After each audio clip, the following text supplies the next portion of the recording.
So, the rhyme scheme that I chose was called Ars Poetica. I don't know if I'm pronouncing that right.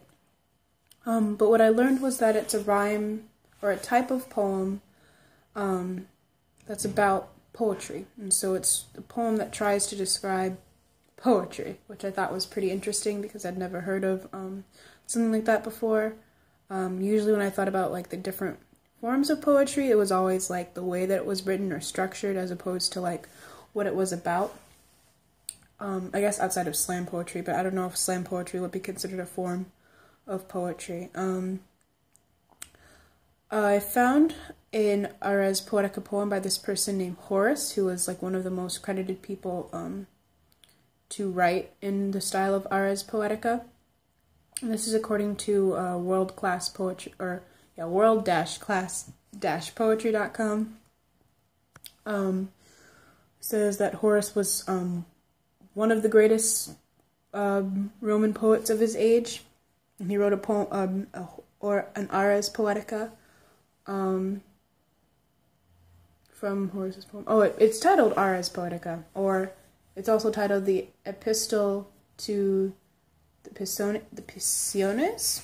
And when I read it, I'll just read the segment, or a segment of the poem. And so, or let's just try the first sentence. Suppose a painter to a human head should join a horse's neck and wildly spread the various plumages of the feathered kind o'er limbs of different beasts absurdly joined. Or if he gave the view to bestious maid above the waist with every charm arrayed, should a foul fish her lower parts enfold, would you not laugh such pictures to behold?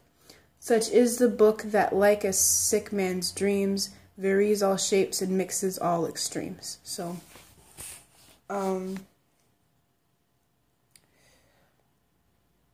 what I picked up on when I counted, it was about 9 to 10 syllables per line. 9 to 10 syllables per line. I think the very first line says a great deal, at least about me when I write.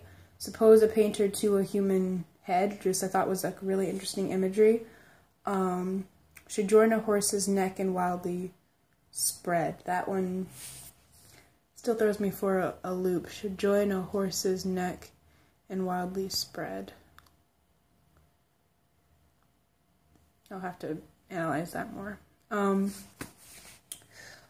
When I was looking through Mary Oliver's poetry handbook, I found her page on rhyme schemes on page 59, and decided that this particular poem has 10 syllables per about 10 syllables per line, and it has like a couplet rhyme scheme. So like head, spread, kind, join, they're kind of slanted. Made, arrayed, enfold, behold, dreams, extremes. And so yeah, that's, I think one of the bigger things that they mentioned in this article from World Class Poetry is that the form isn't the biggest focus in this poem, but it's the way that the poet describes poetry by the use of this form of poem. Which I thought was really interesting, because I'd never heard of a form of poetry that wasn't about like meter or